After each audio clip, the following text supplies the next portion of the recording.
বলো। সত্যি মাত্র তুই মাত্র মিথ্যা কথা একদম বলবা না। গিফট কথা, তাড়াতাড়ি গিফট দাও। সত্য কথা। এত ভালো যে মুড়ি মাখা বানাইছি, এটার জন্য কি দিতে, পাপাকে গিফট দিতে বলো। বলো আম্মুকে গিফট দাও, আম্মু তোমাকে এত কিছু রান্না করে খাওয়াইছে, তাড়াতাড়ি গিফট দাও। তাড়াতাড়ি গিফট দাও। খায় রিভিউ দেয় না ভালো করে, একটু গিফটও দেয় না, রিভিউ।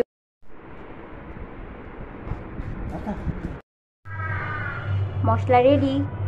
যেহেতু আমি এটার ভিতরে কাঁচামরিচ, পেঁয়াজ, রসুন সব দিয়েছি, তাই মুড়ি মাখাতে আর আমি এক্সট্রা করে কাঁচামরিচ, পেঁয়াজ কুচি এগুলো ব্যবহার করব না। মশলার গুঁড়ো দিয়ে আমি একটা পেস্ট তৈরি করে নিয়েছি।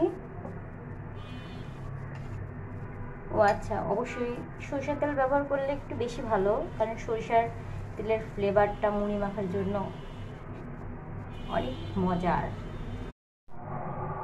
মরিচের গুঁড়া, ধনিয়ার গুঁড়া, জিরার গুঁড়া, গোলমরিচের গুঁড়া, দারুচিনি, এলাচের গুঁড়া, আর হচ্ছে ভিনেগার, রসুন, পেঁয়াজ, কাঁচামরিচ, সয়াবিন তেল, লবণ।